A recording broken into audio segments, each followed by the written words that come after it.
This is Johnny Dangerous. Welcome to the Tidy Weekender podcast.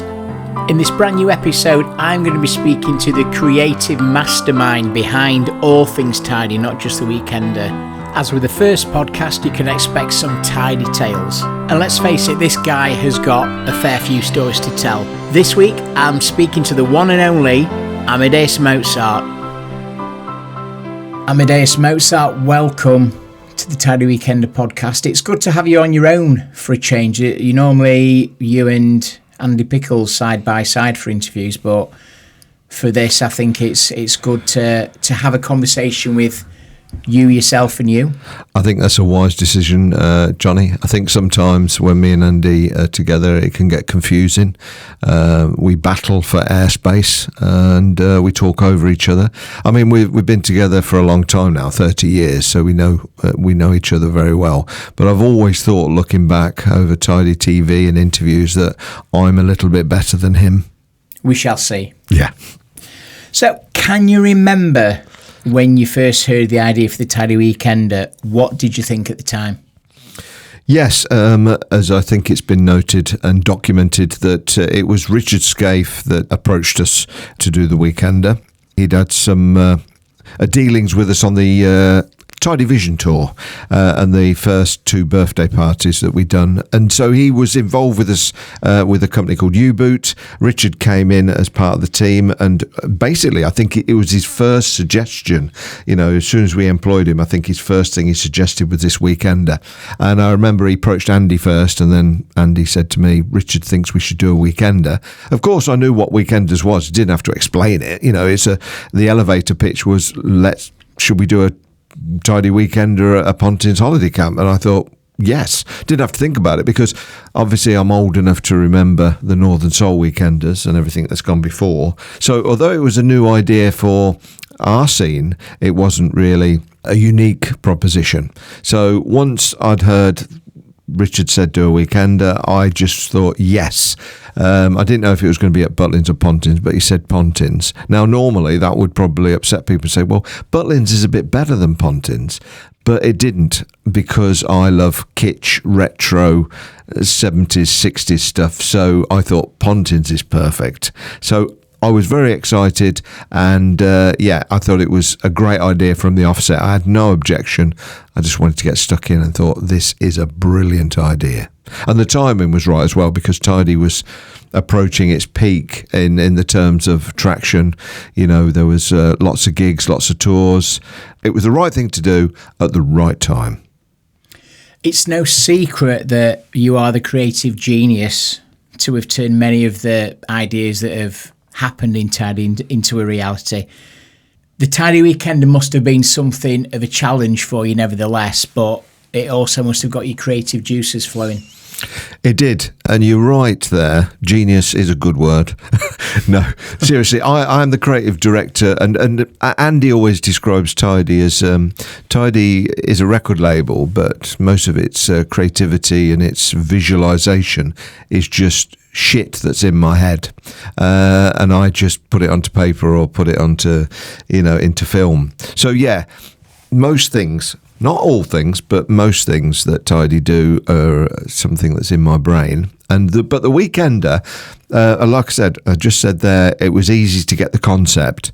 Creatively, I struggled initially, because I knew that I wanted it kitsch and retro, as Tidy is. I wanted it tongue-in-cheek. We never take ourselves too seriously.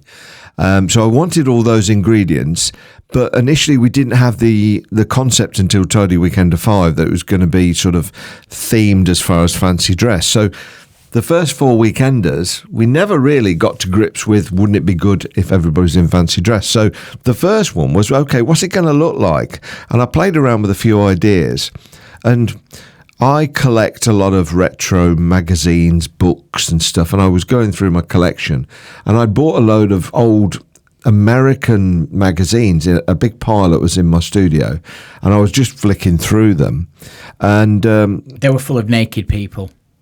Well, not all of them, but one of them was a naturist, I think, 60s naturist magazine. And I don't know how I got this. Like I said, I bought a batch and it was in there, and I was flicking through it. And there was a lot of funny pictures in there, because naturists can, although it's a serious, a naturist would say, don't take the piss, to a non-naturist, some of the scenes are quite humorous, aren't they? Yeah. And there was one particular scene where there was a bunch of, it looked like a family and their friend in America, quite clearly, holding up an orange flag, and they were all naked. And I thought, okay, let's be a bit controversial. Let's be a bit tongue-in-cheek. If you're going to go to a campsite in America, they were like cult. And I thought, well, tidy's a cult. Naturism's a bit cultish. Holiday camps, it worked. So I quickly scanned this photograph from the magazine. And the only thing I had to do was replace the flag. There was a logo on the flag, obviously from this naturist camp. Remove that and put the Tidy logo on it. A lot of people to this day think that, well, obviously they knew I manipulated it, but I don't know where they thought that image was coming from. I had to crop the image, by the way, because although it was a family, there was a 14-year-old boy in this family, and he got a plaster on his leg and was on crutches. But all his tackle was out, and I thought, this is bad. So I cropped the young 14-year-old and just left the parents and their friend holding the flag up. And that, I think I was expecting Andy to say, you can't do that. But because with all the text, I covered up the balls, the hair, and the cocks, and the tits, and the fanny. And so it looked quite good. And I think everybody laughed. And I knew, to be honest, looking back, I can't believe Pontins let us get away with it. But that became quite iconic, didn't it? I mean, looking back now, people still remember that, and I think that worked for us when you in Mixmag, and this is what I always try and do at Tidy. Don't try and follow all the other labels, and if you're flicking through Mixmag and you've got glossy, lasered pictures and predictable clubbing photographs, Tidy's always wanted to be almost out of place. So when you got to page 6 in Mixmag and there was an advert for a Tidy Weekender, instead of like DJs on the decks and a crowd, you got a naked family from the 60s in America holding up a flag. And it worked. So marketing-wise, brilliant. The only thing I had to do was say, right, I said to Richard Scaife, we've got to get some orange flags, because that was the only synergy between the flyer and when you got there. And I remember turning up when we did a site visit, I remember seeing all the flagpoles and thought, brilliant. We can just put 10 orange flags down this walkway entrance, and then when you get to the shop, we can sell the Tidy flags. And ironically, to this day, when we do a weekender, one of the first questions I get from the clubbers is, will you be doing a flag? So that was the first weekender. But that was the flyer. Obviously, what your next question is, well, what are you going to do? What are you going to do? And I said, right, we can't be cool. It's Pontins. It still looks like 1973. So let's play on 1973. So we'll have a knobbly knees competition. We'll do bingo. We'll do silly games. We'll make it seem like that you're on a holiday camp in the 70s. And that's the way we'll dress it. And we won't hide it. The chalets may be a bit, retro. Let's play on it. Let's just go down that retro route, which was perfect for Tidy. Incidentally, when the flag sold out, people would then obviously climb up the flagpoles to get what was there. I remember coming out of the main reception the second day, and all but one flags had gone. They'd sold out, but there was one lonely flag left in. I remember, I think the security were tasked with watching that, but even then, somebody bypassed the security that were watching it and took that last flag. Yeah, talk about health and safety. There were, punters climbing. I mean, these were big poles as well. Very high poles. Very high poles, yeah. And so all the flags are gone. But then we knew we were onto a winner. So when we did, obviously, Tidy Weekender 2, it was just a matter of changing the colour of the flag. And incidentally, just touching on Tidy Weekender 2, we didn't do much because it was really quick. I thought we were going to do one a year. And then Richard Scaife come from this Weekender and said, such a success, we're going to do another one in 6 months' time. I thought, shit. Right, what are we going to do? And I remember, I think me and Ben Thomas sat down and we just took the same image, changed the colour of the flag, and I think we twisted the jaws and put turned them into almost cyber kids. And it was quite a lazy thing to do. And looking back, if I've got one regret about the weekends, I wish we'd done a different flyer for number 2. But hey, it did the job. So yeah, it weren't too bad. Like you've said, it wasn't until Tidy Weekender 5 that the themes actually came in. How did you decide what themes to run?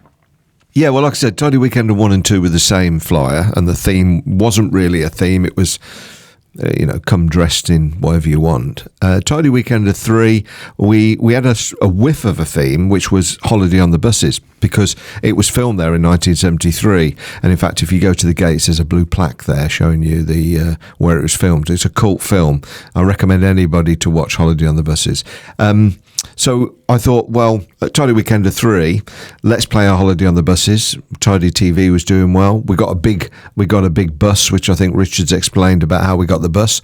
So Tidy Weekender 3, I'll tell you what we touched on. We touched on the red coat, blue coat thing. And I think the Tidy Boys intro, we came out in red coats and stuff. Tidy Weekender 4, we went back to naturists, and again there was 2 naked people on a motorbike for the flyer, but we didn't have a theme, although there was a whiff of a theme, because on the Friday we did a cyber Friday, and the Tidy Boys came out of boxes in their cyber gear. So yeah, there was a hint at a theme, and I think it was Richard Scaife who said, right, for number 5 we've got to make it bigger and better. How can we were always looking at how can we improve it. We couldn't really get many more people there, so how could we improve it? So Richard said, let's have a fancy dress theme. We had a meeting, and I think we decided through its ease was the Army Weekender, because you could literally go to a TK Maxx or a H&M and just get a khaki t-shirt and you were in. Wear your jeans and a khaki t-shirt, you look army. Obviously some people went to town and they turned up with the full army gear on, and the girls look good. It's a good theme. An army theme's a good theme. And also Tidy is an army in a way, the Tidy Army. For the flyer for that, we actually ripped off a Dad's Army poster. There was a Dad's Army film, I believe, which had got all the characters drawn in a Jeep facing you. So I'd got a Dad's Army annual. So I looked at that, and we just got an in-house illustrator to redraw the army characters, and I think there was me, Andy, Yoji and Savage, and little Lee Haslam at the back running behind the Jeep. So it's quite good, and everybody, I would say 99.9% dressed up for that weekender, which made it extra special, and I think it was a great theme. And then from there on, obviously, we had to continue the themes. But so, yeah, joint decision and a good theme to start with. And ironically, number 5 was the busiest of the weekenders, 3,600 people. We had to put people sleeping bag spaces. We had to get all the staff off site. It was packed. Now, you must have been in your creative element with Tidy Weekender 7. It was the Dirty Weekender. And like I've said before, you've never been shy to admit that you do like tits and fanny. It's one of those things that you love. So the Dirty Weekender for you must have been in your element. Yeah, thanks, Johnny. I do love tits and fanny. It goes back to Tidy being a bawdy carry-on film, isn't it? My love of sort of kitsch retro. So again, I think for Tidy Weekender 6, because it fell very close to Halloween, it was in October, it was a natural thing for Tidy 6 to be, we called it Tidy 666. And so Tidy 6 went past, again, a simple fancy dress. Everybody got into the spirit, horror. It was great. That was a good weekender, and equally as busy as Tidy Weekender 5. So the fancy dress was set in stone. Tidy TV had got its themes. It was brilliant. Everything's rocking. When we got to number 7, the themes started to fall on me. It wasn't joint decision. I think everybody, as a creative director, everybody used to turn to me and say, Amo, what theme are we having at the next one? So the pressure after number 5 was on me. 6 was a no-brainer because it was Halloween. 7 was a tricky one. I had to think about it. However, I went back to the very first weekender and looked at the flyer and thought, maybe we could be a bit naughty again. Everybody loves naughty. And so, and the saying in the 70s, oh, you're going away for a dirty weekend. It was the sort of thing that you used to say in the 70s. Yeah, your mum and dad's gone away for a dirty weekend. So I thought, well, let's have a dirty weekend. Let's have a dirty weekender. And once you'd written that down, it was a no-brainer. For the artwork on the flyer, I didn't do that one. I think at that point Russell Pate had joined the team and he got some of his mates to do that one. So it's a little bit different. If you look at the flyer for Tidy Weekender 7, it's slightly different. It's not my style. However, everything else was. And I remember we did a little brochure that you got when you got there, a little magazine, which was called Sticky Fingers. And it was like a little A5, one of those magazines you get in a Chinese restaurant in the 70s in Soho, So it was good, a little Sticky Fingers, because we were advertising albums in it. And so, I went to town. And I remember in the reception, we had a young girl, I forget her name now, in a hot tub in the reception of the Dirty Weekender. And me and Andy, when people were coming in to check in, they just saw me and Andy in a hot tub with a girl who'd got no clothes on except insulation tape over her nipples. What a good start to a weekender, everybody thought. And do you know what? Everybody got into spirit. The girls dressed up brilliant. The lads dressed up like pimps. It was a bit of fun. And obviously on the stage, we had some dancers then and they were very erotic. And I think it worked. I think the mixture of carry-on bawdy dirtiness, and we played all the carry-on films on Tidy TV, and I hear, this is what I didn't realise, there was a lot of swapping and sex went on in the chalet, particularly at that weekender. It must have got everybody in the mood. And I think it was Chrissy Williams that told me, and we were joking once, and I bet people do swinging at the weekenders. And she said, yeah. And she didn't laugh. And I said, you mean? And she said, you wouldn't believe what goes on in those chalets, Amadeus. And I naively thought people were just watching Tidy TV and having a good time. I didn't realise they were having sex with different people. Dirty Weekender did live up to its name.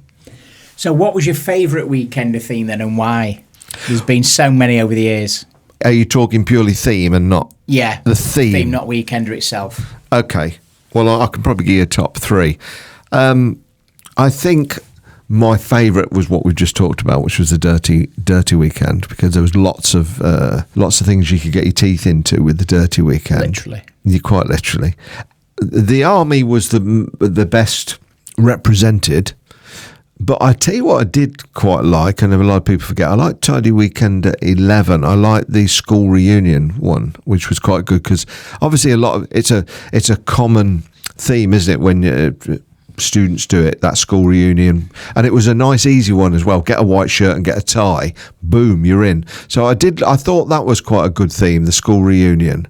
So yeah, I'd probably go Dirty, school reunion, Army as far as the fancy dress goes on the themes. And they were good things to play on as far as creatives go. I found the difficult one was the superhero at 10, because I'm not a superhero fan myself, and I found that it was difficult to make it kitsch and retro. So I think we struggled with that theme. Pirates of Prestatyn was quite good at number 9, though again there's only so much you can hang your hat on. Let's not forget number 8, the cowboy theme. That was good. They're all been good. I suppose the weakest ones, like I said, the superhero one at the time felt difficult, and then we struggled towards the end, Johnny, because once we got past the school reunion and we got to 12, we had the space one, which was the sort of on Star Wars, and then it started to get difficult. We didn't do a 13, as you know. Unlucky for some. And then when we got to 14, we literally, I think we put it in the hands of the public. We said, it's just come whatever you want. It was a 14.2, wasn't it, reset. That was a tricky theme. Although we played on white, I think a lot of people turned up in white for that. But yeah, we've kept the themes going, and I think it's important that there is some sort of theme. Now, I want to talk about the whole marketing strategy for the Weekenders, because it's very clever, whether you looked at it from the outside or whether from with inside Tidy. The Tidy board certainly played an important part in the promotion of the event. Social media was relatively new at that time. It was in its infancy. There was no Facebook as such. You had MySpace, and everybody was friends with Tom, on MySpace. But back then, message boards were the thing. How important was the Tidy board for promoting the event, and how did you make it do a lot of the work for you? Because it did work very well within everything that you did. I would go as far as to say, without the message board, we might not have had a success in events, full stop. When we did the first Tidy event in 2000 for our 5th birthday party, the only way that we got 2,000 people there, really, was to put on the message board, we're going to celebrate a 5th birthday. Who wants to come? Ring Rotherham 01709 710022 for your tickets. That was it, really. That we didn't. I think we put one advert in DJ Mag or something. We didn't really go to town on marketing for that first event, so it was purely message board driven. So when it got to the weekenders, I think because we'd had 2 successful parties, the Christmas party and the birthday party, and we'd sold 2,000 each, I suppose what Richard thought is we only probably need 1,700, 1,800 to come to a weekender. Surely we can do it. So again, we didn't really spend a lot of money. It wasn't until we got to about Tidy Weekender 4 or 5 do we spend money on the back page of Mixmag, $5,000 an advert. The first 3 weekenders were organic, and when I mean organic, it was through the number one was purely through the message board. I would say 90% of the people there through the message board. I don't know how many people we had on there in the end, but there was talk of about 10,000 active users on there. Now that's quite a lot, because we've got a Keep It Tidy group on Facebook now, and I think there's about 17 or 18,000 people. But active users, there's only 8,000. So we had more active users on our message board than we've got probably on Facebook now. Because that was the only way you could get your information. And we had a lot of fun with message boards. I think I've got, we've all got a fond memory of the message board, even though there was some idiots on there and some haters. But that made it more fun. And it wasn't a big love-in. Most of the time, it was people arguing. A bit like Facebook now. All we've got with Facebook and social media now is what we had on the message board, and it's a bit more open. So, yeah, God bless Tidy's message board. And we were ahead of the game. I mean, don't forget, I don't know whether you remember, we had a thing called Tidy Addict, which was a different message board, which was a year ahead of Facebook. So we were ahead of the game. And what you could do with Tidy Addict, which was a new website, it was like a message board, but you could rate and poke people and send them messages and upload pictures. It's a real shame that Tidy Addict didn't take off. Well, I mean, we literally were ahead of the game on Facebook, but everybody said, I like the old message board better. So we stuck with that, and then Facebook come along and we missed out. So message board communication. We've always been connected with our audience, and I think that's important. The Tidy Boys have been the face, and that's the difference between Tidy as a record label compared with, say, Tripoli and Nucleus and our other friends in Hard House. They've not had faces. They've not had identity. They've been very strong at what they do.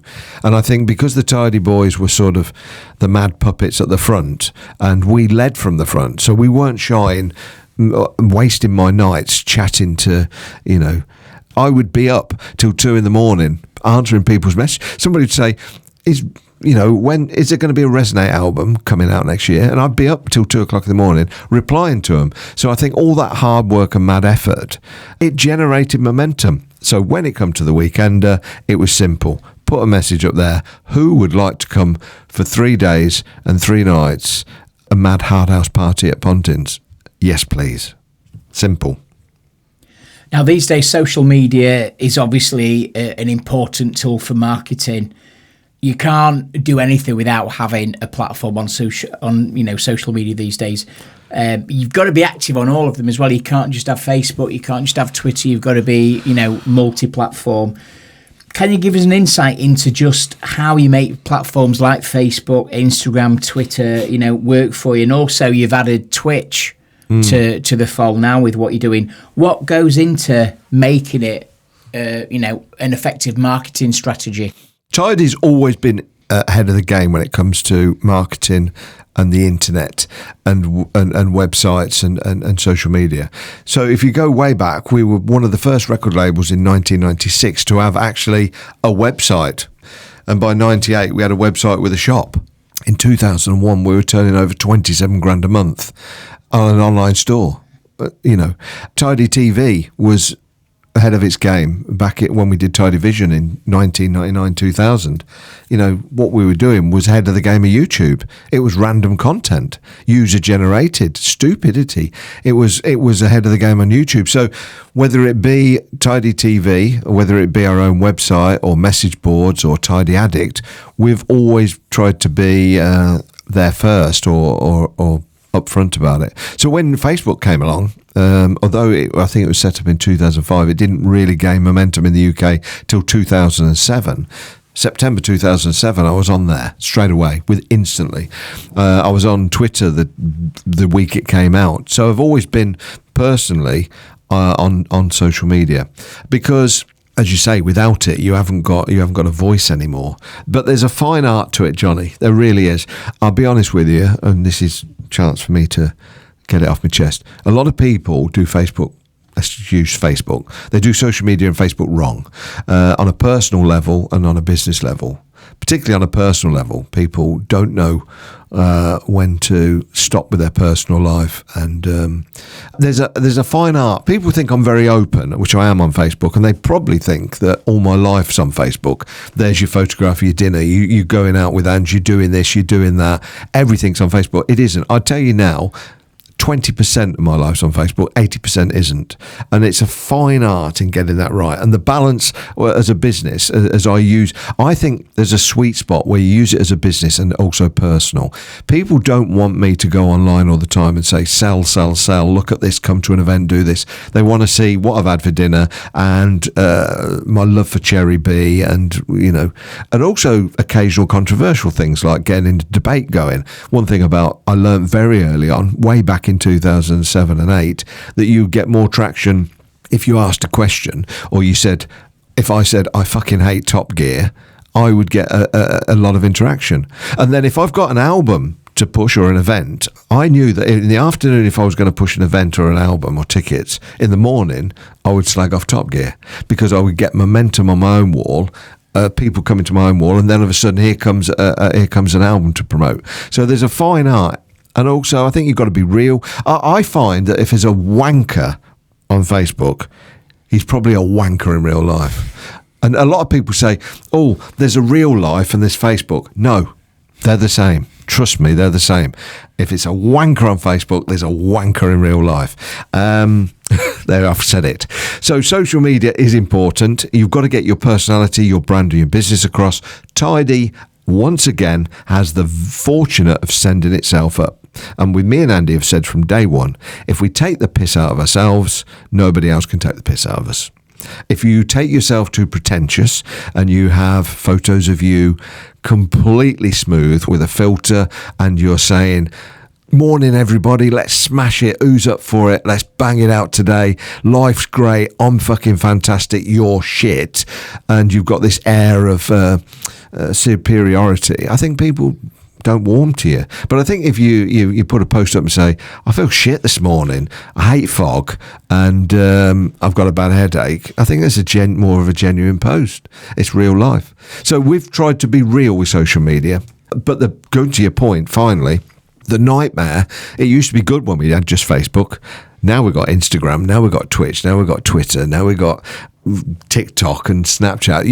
You know, you could get up in the morning and go bed and think, I've done nothing but post up a brand new album through all these platforms. So there is one too many. We focus on Facebook, even though I think a lot of the next generation are on other platforms. Instagram's nice. I think we keep a nice balance between Facebook, Instagram and Twitter.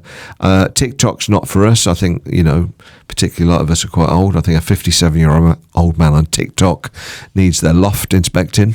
And yeah, and Snapchat, I got it. I downloaded it the day it came out. I enjoyed it for a week, and then I thought, this is shit, so I'm not on it. So Tidy sticks to Facebook, Twitter and Instagram. And Twitch we like because obviously we can do our live sets and have no problems with takedowns. And also it's a good Twitch reminds me of the old message boards meets a YouTube. So if you've never tried Twitch and you like the old fun of the message boards where there's a lot of interaction, a live interaction, and you've got music and you've got TV, I think Twitch is very good, and we're pushing that. It's a long slog because we've got to get people from Facebook to Twitch, but I think we're going to have a bit of fun with it this year. Tidy TV is another big part of the Weekender. Almost as important, I would say, as the music that's played in the arenas to a certain extent. Again, Tidy TV was your brainchild, Amadeus. What made you come up with the idea for that? I started it with Dave Woodhead, who used to be Double Drop from Sunday Central, who had already done Tidy Vision with us, which the Tidy Vision tour and the album and the DVD. So we got a little bit of traction between me and Dave on visuals. We loved visuals. So when it came along to the first Weekender in 2002, I remember going to a site visit and them saying, oh, by the way, Channel 6, you can have whatever you want. If you want to put a flyer up or put something up on there, or you can use it. And I went silent for a minute and I thought, we can have Channel 6 to ourselves. And I thought, wow. And I remember driving back, my mind was racing. This is a dream car. I've always wanted my own TV channel. And obviously, if you've got 3,000 people sitting in the rooms, you've got a captive audience. So it was great for us for marketing. But I didn't want to, again, if we'd been a normal brand, we would have had, don't forget to buy Resonate 2, and there'd be another advert. Don't forget, Keep It Tidy 3's out this week, and it'd be a constant advert. I didn't want that. I thought the best way to entertain, and it became the fourth room, as you said, it was important. So me and Dave, we let's just say we tipped a toe in the water. We'd done some interviews around a snooker table at Music Factory, and we put together a 2-hour VHS loop because we thought that'd be enough. 2 hours, nobody's going to get, they're going to be partying all the time. They're never going to get to see the same thing twice. So we took 2 VHS tapes of the same material, and somebody, when it got to the end, used to have to go into the TV room and swap it over, and while that was rewinding, put the other VHS in. And on that tape, there was interviews, some music videos, and what me and Dave did, and it was down to me to organise it, was to have a mixture of retro TV, public information films. So, and I wanted nothing to last more than 5 minutes. That was it. So if you were in your chalet, you were like, I can't turn this off. I don't know what's coming next. You got like an episode of Button Moon going into a Paul Glasby Hard House track that we made, going into a public information film about not treading on broken glass on the sand, to an interview with Lee Haslam and with making him take his top off. It was random TV, and I knew from that very first Weekender we've got to expand on it. And I remember we'd done it, and driving home from that first weekend, I thought, we've got to improve that. How can we improve that? 2 hours is not long enough. So I went back to Dave. I said, Dave, Tidy Weekender 2, we've got to expand on it. No, I don't want to loop 2 hours. I want the team to come down there and we make a whole bloody weekend of it. So from Tidy Weekender 2, 3, 4 onwards, it just got bigger and better. When we hit our peak, we were spending between 10 and 12 grand on Tidy TV just to put it on. And we would do all the sketches. I'd write all the sketches with Dave. So Dave would film and do the editing. I'd write the scripts and the concepts. And every theme obviously brought along it. So when we got to the Dirty Weekender, we did the Pretend Plumbers, where me and Andy went to, I think it was Amber D's house, and we were like a bad carrier, confessions. Yeah. So yeah, we come up with these concepts. We loved it. It was a great promotional tool. It got darker as it went on. We wanted to. We realised that when you're munted in your room at 4 a.m. or 5 a.m., it used to scare people as well. So it was funny. It was entertaining. We enjoyed doing it. We spent a lot of money on it, a lot of time on it, but it was important. And as I say, I think without Tidy TV, there would have been something missing from it all. And we got so good that we had a team of 5. They'd film on the Friday night, all the events, and then we'd have editors that worked all the way through the night, 24 hours, 2 editors editing it. So when you got up on Saturday morning, there was you partying on fresh content, partying on a Friday night. We'd turn it round that quick. And at its peak, it was fantastic. I know as we got on the budget, I think somebody slapped me around the wrist and said, you can't spend 12 grand on TV. It's ridiculous. You're going over the top. I would have spent 50 grand on TV if I could. But yeah, that's a different story. Was there anything on Tidy TV that didn't make it to the small screen in the chalets? Surely there must have been. What you mean that there's... That you were told that cannot go out, Amadeus, you cannot put that on. Do you know what, Johnny? I think I had carte blanche. I mean, we had to be careful because Pontins, obviously, the staff are all... They live on site, half of them. And if they put Channel 6 on and I got hardcore porn. I mean, I think at the Dirty Weekender, I did suggest we ran a hardcore. We ran softcore in the end. So it was like, Carry On Camping and Confessions of a Window Cleaner or a Taxi Driver. So it was all titillation. But I remember speaking to, I think, Richard and Russell at the time, can I push it? And I had this really bad X-rated one. I forget what it was called. I'll think of it in a minute. But it was quite bad.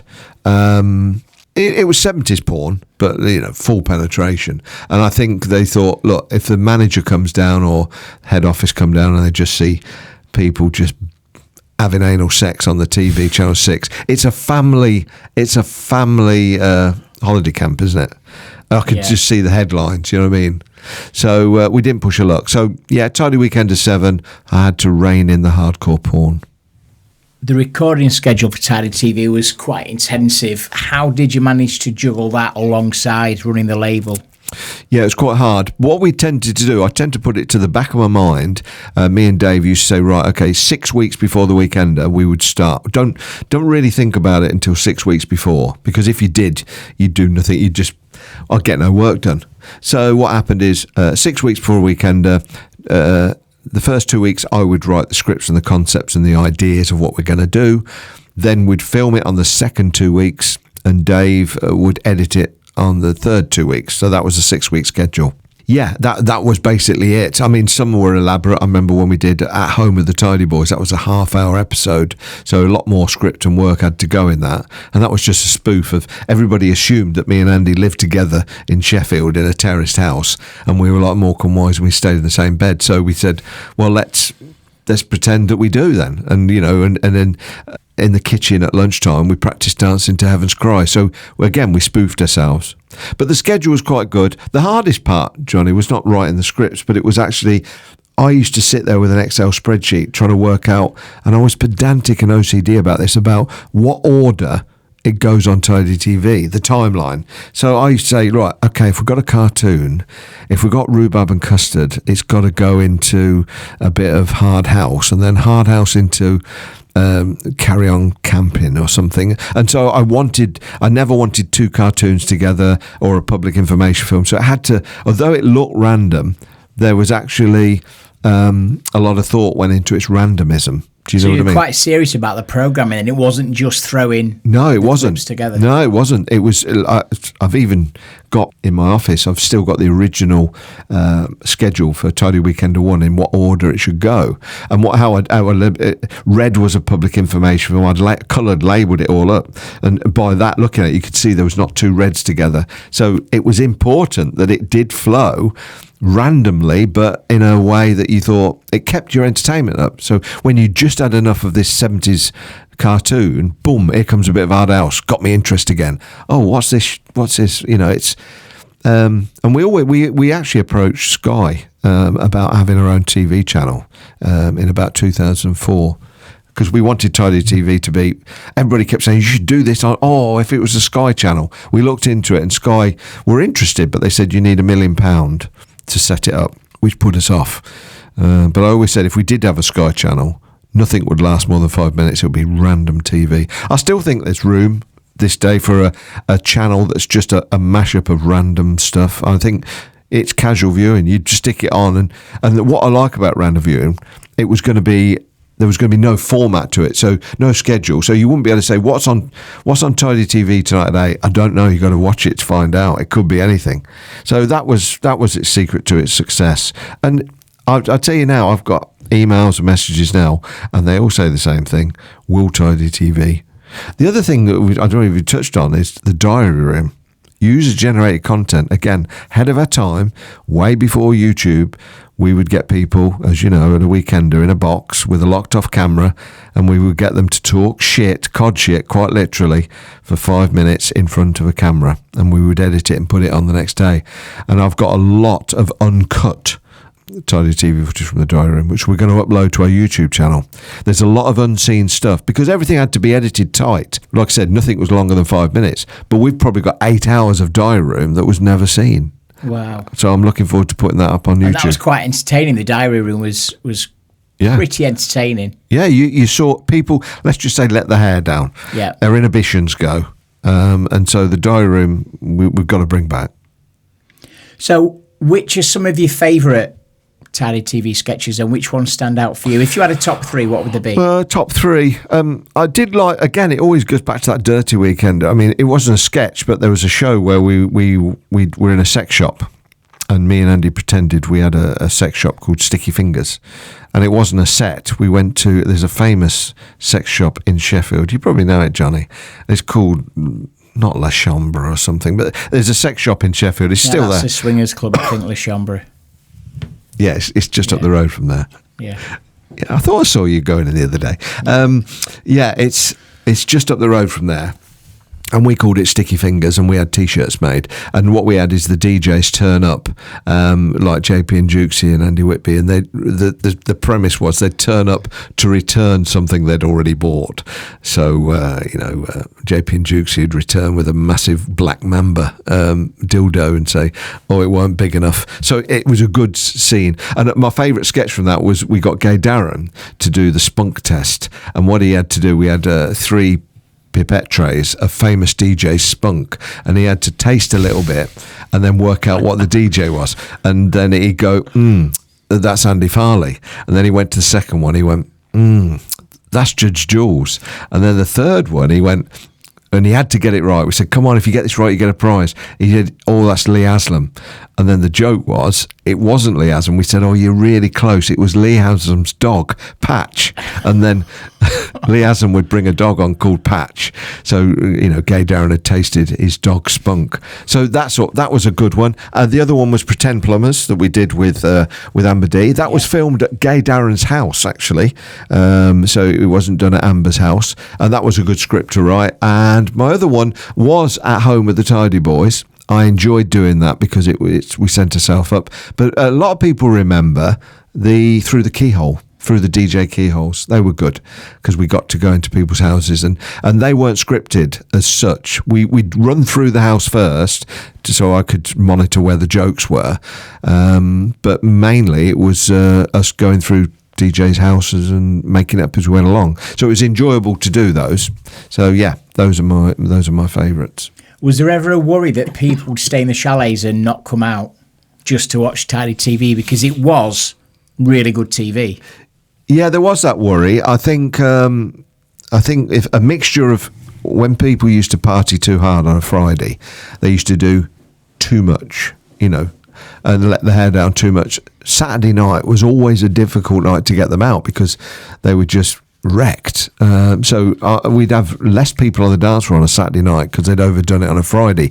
But one of those reasons, I suppose, if you're munted in your room and you've got a duvet on and you're in the living room and Tidy TV's on, there's an argument to say, oh, well, let's stay in and watch Tidy TV and not go on the dance floor. One year, I think we had loads of live sets and we were going to actually beam from the rooms to the chalet, so you could see Eddie Halliwell in the main room live on Tidy TV, but that got vetoed because we quickly realised, like you said, if they'd overdone it on the Friday, nobody would be in the arena Saturday. They'd be in their room watching Tidy TV and Eddie Halliwell in their chalet, so we vetoed that.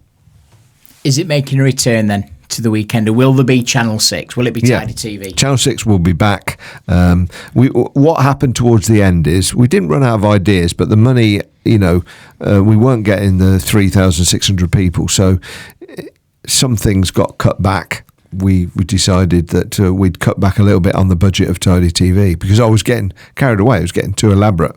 So unfortunately, I'm the creative director. I like to spend money, but Andy Pickles and the team said, hold on a minute, let's rein it in. So towards the end, we had a lot of the best of Tidy TV. But this one, I think we've got our own media suite, we've got our own offices here now, we can do some more sketches. I think we will still show some of the best of Tidy TV, because I think a lot of people still like to look back at it. but I'm going to be putting new content in. The diary room's going to come back. So, yeah, we're going to try and get it as close as the original Tidy TV as we can at Tidyland in July. And the hot tub in the entrance with you and Andy in? Will that return? For no reason. For no reason? Just for kicks? Just for kicks. I'd like to. The entrance, we're going to dress that up. But, yeah, I'd like to get back in that hot tub with somebody. So does anybody actually understand how your mind works? Probably my wife, but she has been with me for 40 years. I think Pickles knows how it works, and he lets me get on with it. Like we said at the top, at the beginning of this, Tidy, I'm not going to take all the credit because Tidy is a team, and I don't want people to think that Tidy is about me, and I never have. However, I end up to be, obviously, by default. This is one thing I want to clear up, Johnny, as well. We talk about social media and me. I think there's two ways of looking at me. Either, he's a funny fat bloke and I really like Tidy, and without Ammo there wouldn't be Tidy. Or he's a twat. He's a self-ego mad, crazy self-publicist that can't shut up and loves to hear the sound of his own voice, and he talks nonsense. Those are the two opinions of me. I can tell you that number one's right, number two's wrong. I am not an egomaniac, and I've never wanted to be the front man, but it's happened by default because as a businessman, me and businessmen, we realise that it is important to have two show-offs at the front that are having fun, because if we're having fun, how can I let the public know that we're having fun? There's no point in us being silly like we are, naturally, stupid, childish, and keeping it a secret in the office. We want to portray that with the brand. So that's why we do it. And also, somebody has to be a spokesman. If we've got something to sell, then of course I'm going to pick up the mic or go online and sell it. So yeah, we're show-offs, as you know. We don't do drugs or anything like that. We're quite clean living. However, I'm sure from the outside looking in, we look like we're off our head most of the time, particularly on stage. So, I love doing it. I enjoy doing it, but it's not an ego trip. In fact, Andy and me, particularly Andy, is probably a lot shyer than me. A lot of people think that he's a moody bastard, and they say, he was on stage showing off, and then I went to get his autograph afterwards and he blanked me. It's not because Andy's that way, he's just quite shy. He's a different person when he gets on the stage, and I suppose I'm a different person when you turn Facebook on and go live, be one of the Tidy Boys. And if you speak to anybody, an actor or any band, they're different off stage with their family, shopping around Asda, Lidl or Tesco's than they are when they're on stage or on camera. And that's what it is. It's part of my job. Although I believe, what's in my head does spill out all over Tidy. And I think if you look at the sleeves and look at everything, it is my warped 70s, 60s mind that does end up on the front cover most of the time. But somebody's got to do it, Johnny. They have. Although, like I said, I want to stress it's a team effort, and I don't come up with all the ideas. Dave Woodhead was brilliant at Tidy TV. Dave Woodhead put my concepts to reality, and without Dave, that wouldn't have been reality. And whether it's Sam, Lee, Haslam, or any of the team, including yourself, I mean, you know, Johnny, I mean, when you work for us, and you still do now, you come up with 10 ideas, 9 of them are shit, but one of them will always be fantastic. And I think that's the way we work. And as a creative company, we always do that. Nobody as a creative should be ashamed to spill out what they want to say and because for every, like I said, 10 shit ideas, there's a good one. It's a creative pot here. It's a unique company. Johnny, I can't believe we're still doing it after 27 years, really.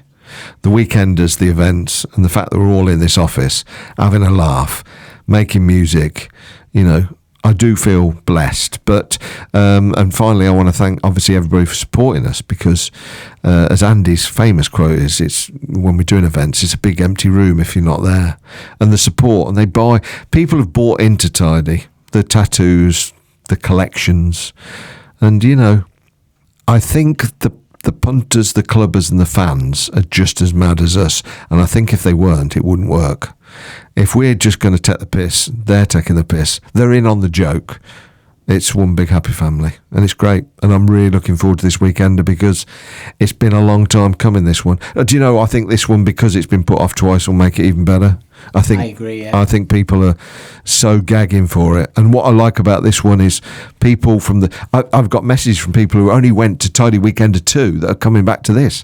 I have to question them. I say, well, did you like Tidy Weekender 2? I fucking loved it. Best weekend of my life. Why didn't you come to Tidy Weekender 3? Oh, I don't think I could have coped. And that's one thing I want to tell people. You don't have to be 22 and pretend you're 22 anymore. If you're 42, do it as a 42-year-old.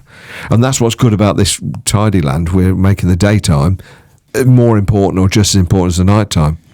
Without bringing the family, it's going to feel like a family event. And I think the Tidy is one big family. And it's in the summer. It's July. What's not to like about Tidyland 2022? Let's talk about one of the most iconic sets, I would say, at a Weekender, and it was recorded and released on an album. That would be the Tidy Boys live at Tidy Weekender 2. Yeah, that was a mixture of genius, skill, and fucking lucky, because we did it. We didn't think of the idea until a week before. I remember driving to Plymouth and me and Andy saying, wouldn't it be good if we did a live set? I said, live? What, like Lab 4?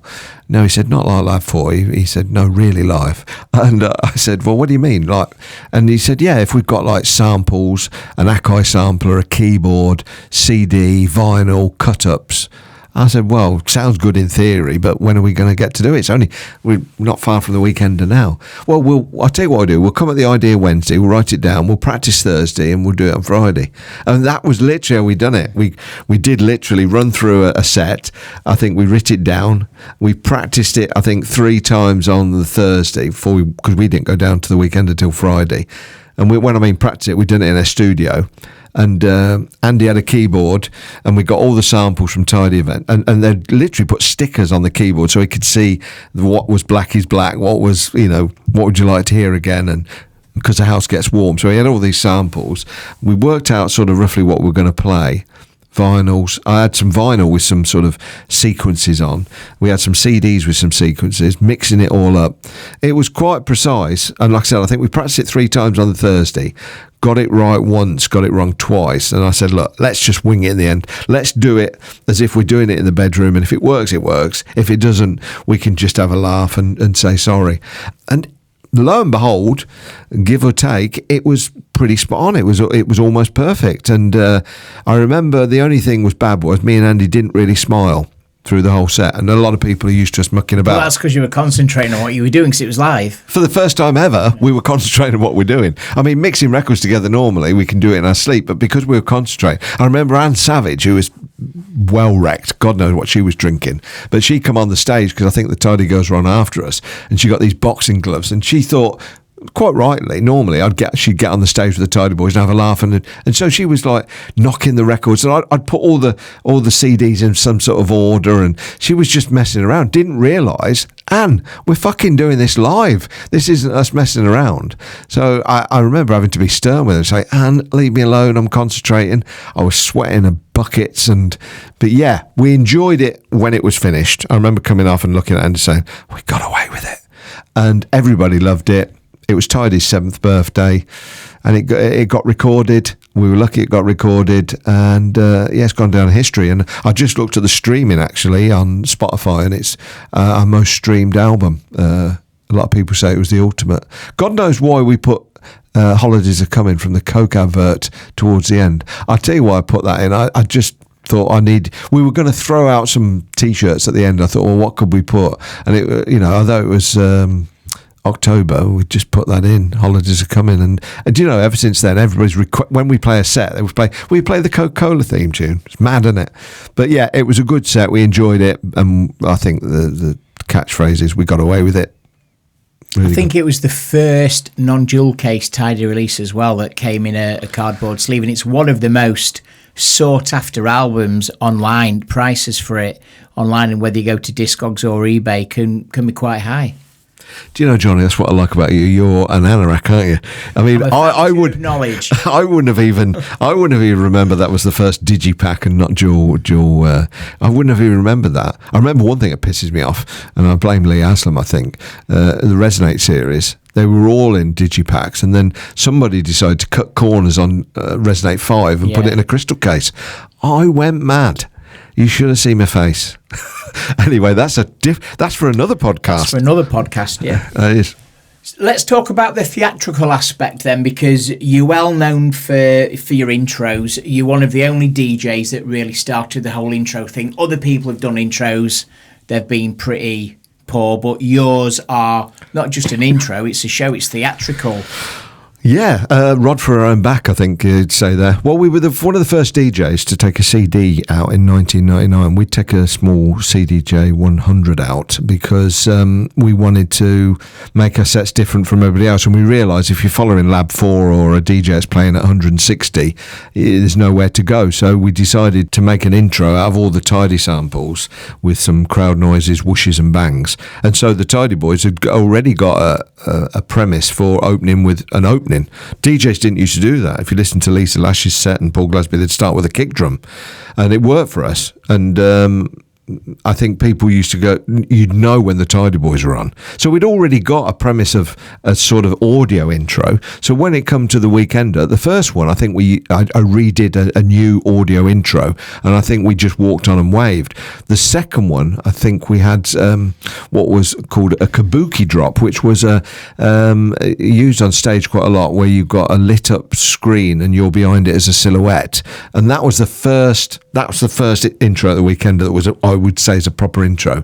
And then at the third one, we did this really nice trick with Tidy TV where we got introduced and we weren't on stage, and Richard Skate said, Tidy Boys, where are they? And we'd filmed a week before, we'd gone down to Pontins in the chalet of me masturbating while Andy watched, and that went up on the big screen. And then we did a run that we'd pre-recorded from the chalet to the back of the stage, and then we cut live to me and Andy wearing the same outfit and coming on stage.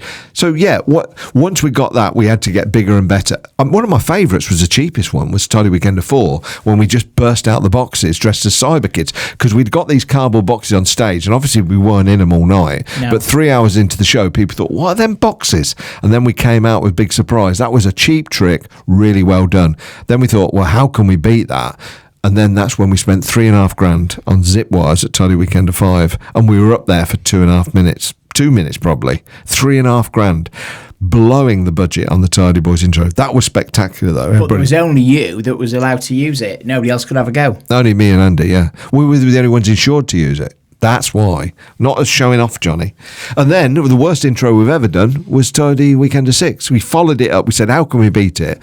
And so at Tidy Weekender 6, we were dressed as monks all day round the site, so people would see us as monks. And then we said, what we'll do, we'll get in the rafters, we'll get 2 dummies dressed as monks like us, so people could see us up there, and then the rope would be cut and we would fall behind the decks and then jump up as if we'd fallen from the ceiling. Brilliant.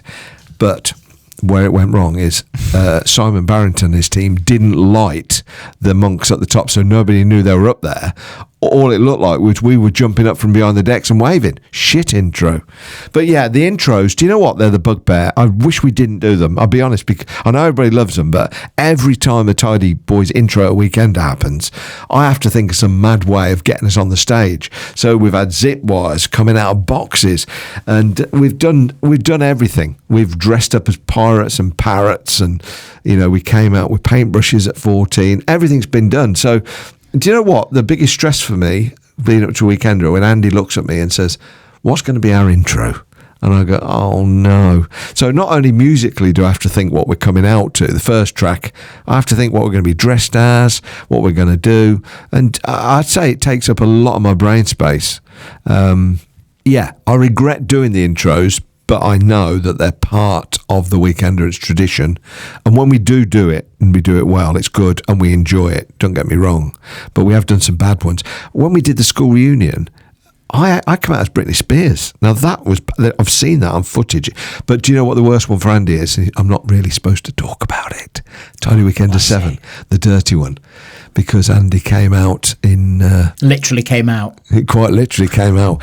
I looked like an extra for Erasure, and Andy came out in these sort of chaps with his arse out, fishnet stockings, and these sort of size 9 red girl shoes. And it at the time we thought, Frankenfurter gone wrong. A bad Frankenfurter. And I remember Fergie was on before us, and he came off stage as we were walking on. He looked at Andy and he just shook his head, going, "You wanker." And Andy got a complex. So third record in, Andy realised at this point he got a complex. He couldn't go out the front. He knew he looked bad. He knew his arse was out. And so what happened is he started stripping off. So behind me, he was taking these fishnet stockings off. So by the end of the set, he'd got like one shoe on, half a rolled down fishnet stocking. He'd put his jumper back on. He looked terrible. And I've got some photos in my drawer that I'm not allowed to show staff of Andy with his arse out in front of 2,000 people, and there's a bad video, but Andy did say that he wouldn't ever be my friend if I showed people that. They're really bad, honestly, Johnny. When I look at them photos, even I'm embarrassed. Maybe it'll make it to the book. Yeah, maybe there'll be a book or a secret DVD of Andy Pickle's bad outfits. So yeah, we love doing the intros, and I'm sure we'll do some more. So 25 Weekenders, it's some achievement. What would you say has been your highlight? Not an easy question to answer, but... No, everybody says, what's your favourite Weekender? And I always go for the same two. I say number one because it was number one. And I remember coming home from number one, literally, I drove home after the first one, and I got home about 2 o'clock in the afternoon. I went in the studio, shut the door, and I cried. I very rarely cry, and I didn't know why I was crying. It was pure emotion. It was pure happiness that I'd seen 2,000 people that were all part of the Tidy family for the first time ever together. And the difference between a weekend and a normal event, at a normal event, you say hi, you can't hear people talking, you've got the DJ on, it's over in 6 hours. But what was good about a weekender, you could share experiences, you could lay out in the sun, you could go to Nissa and buy a pot noodle together, you could have a drink in the pub. It's such a great experience. And I come home and I just literally cried. And I said to Andrew, I don't know what's happened, I've just cried because I'm so pleased with that event. And so number one and number five, purely because it was busy, it was a first of the themes, and it was a great feeling, number five. So those are my two favourite experiences. I mean, we could probably do another podcast about my the least favourite parts of the Weekender, but they're just literally keeping people healthy, making sure people don't overdo it and go and die on us, and they just need to be sensible. They're the worries. You know, it's all right us showing off on the stage, but we want everybody to be safe and healthy and enjoy themselves professionally without going over the top. So there is a worry, but it's outweighed by the euphoria we get at that event. There's no event like it. And when Tidy stops or it all ends, we'll always say that the Weekenders were those special events. And I can't believe there's people still out there who have been Tidy fans since 1995 who have never been to a Weekender. They're the odd ones. This is their chance to repent. This is their chance, and I suppose your next question is, will it be the last one? No, that's not my last question. Oh, well, right. it technically is going to be my last question, but if you could have one person perform at a Tidy Weekender, who would it be and why? That we haven't had or we've had? I would say that you haven't had, because if you've had them, then I won't be asking you who would you want to perform, but yeah, that you haven't had, who would it be? I mean, we've had everybody, I think, that we've wanted, with exception to Tony DeVee, which is impossible, of course. Yeah, that would be a phenomenal appearance if it was to happen.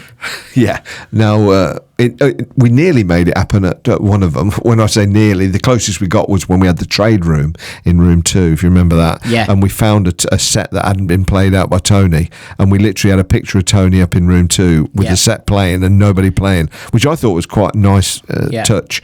Who we got everybody pretty much wanted. I always say, and it's an in-joke now, and my favourite joke is you'd never get Ferry Corson doing that. And so one person that I've always wanted at a Tidy event, purely so I can say that one joke, I want to come on stage and say, Tidy Weekenders, you'd never get Ferry Corson doing that. Hold on a minute. It's Ferry Corsten. It's Ferry Corsten. So I'd love to get that on purely for that one joke. Look, we've had every Hard House superstar on. haven't we? We haven't missed anybody out. I can't think of anybody. So the only thing you can do is expand the music genre. One thing you haven't touched on, I think some of my favourite people that have appeared at the Weekender have been the novelty guests. The Keith Chegwins, the sort of Timmy Mallets and all those. Those are surprise guests have been fun. So if I could have anybody, it would probably be another stupid guest, I suppose. Who would it be then, dead or alive? Who would it be? Because you are, like you say, kitsch, retro. Who would you like to have in that vein of guest? That is a really tough question for you, because you are, and a lot of people don't know this, you are a collector of autographs of people from that era.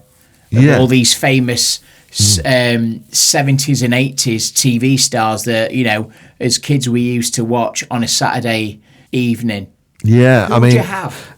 It's a good question. I mean, you reach for people like, wouldn't it be good to have Morecambe Wise on, or Tommy Cooper, those sort of people. And then for children's programmes, I'd like Derek Griffiths and Brian Cant to come on. They'd be amazing, and do a whole play school special. Yeah. I'd love a play school show, you know what I mean? And they literally come on and do suggestive play school things with puppets. That would be good. We had Rainbow, of course. They were very good.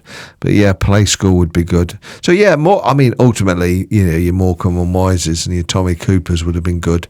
Although they're not so, they're probably not shit enough. They're too good. They're too cult, aren't they? Because we do like the naffness, don't we? You know what I mean? So, but yeah, the list is endless. Anybody from Man About the House or Robin's Nest. Yeah, that was good TV. George and Mildred, even that was fantastic, amazing TV. Yeah. Seriously, I'd like Dennis Waterman and the late great John Thor to be there, and I'd like a Sweeney show, because Sweeney's my favourite TV programme probably of all time. So. You actually replicated one of your intros as well, didn't you? Yeah, we did a Tidy Boys Big Night Out. We used to do the Sweeney versus the Professionals, so we had a Ford Capri and tight leather jackets, and it was a year before Life on Mars, which was a recreation of sort of the Sweeney, so head of the game. So yeah, kitsch, retro, love it. So yeah, we'll keep that theme going, I think. Finally, the question a lot of people are answering: is this the last Tidy Weekender, or is it the first Tidyland Weekender? I knew that question was coming. I wish I'd prepared. Well, look, it's an ongoing joke, isn't it? I think it was Tidy Weekender 3 that we said it would be the last one. The reason, and I'm going to say it, and I've been quoted this before, the reason that we always used to say it could be the last one, and we never said it will be, we always said could, was because it could. Because if we'd done Tidy Weekender 3 and somebody died, there would have been no number 4. And we literally get to the Sunday night, and Andy's liaising with Pontins, and when we get to Sunday night and it's 2 a.m, Andy knows that it's been a safe event. He'll make that announcement, say we're coming back in March, or we're coming back in October to do another one. Because without getting through it successfully and safely, there won't be another one. So we started to say, look, really enjoy this Weekender. It could be the last one, and one day it will be. Not as a lie, but as a genuine thing. Then we started to play on it, and then people said, oh yeah, they're just doing it as a marketing spin. But that was the reason we started it. Then we started to take the piss out of ourselves and said, who's coming to the last Weekender? I think we had one Weekender. It was a Christmas one called Carry On Weekender. And that was going to be the last one at Prestatyn. And yeah, we've always said, I think we had a T-shirt, I went to the last Weekender, ? Was I really there at the last Weekender? So yeah, it's an ongoing joke. So the answer to your question is, we treat each one as it comes, financially, health and safety, whether the demand's there. I will round off and saying, if there was 2,500, 3,000 people that wanted a Weekender genuinely every year, we would do one. There is no reason. Why would we not want to do one? They're fantastic events, and if we can get the crowd there, we will put one on. That's a fact. If they're safe and people want to come, we would do one a year. We would do 2 if the demand was there. What's the point in doing it if the demand's not there? We've lost a lot of money on weekends. Music Factory made a lot of money, and me and Andy personally lost a lot of money. the ideal weekender we lost 62 grand, and that's not very nice. So if you get, and the trouble is, it's a £250,000 event to put on. If you get it wrong and you don't get the people there, you lost money. If you get it right, you can buy yourself some new jeans and enjoy a Cherry B. So public demand will dictate whether we do some more. If this Tidyland goes the way I think it will do, I probably think there'll be more weekenders. Amadeus Mozart, thank you very much for sharing your memories with us. Thank you, Johnny.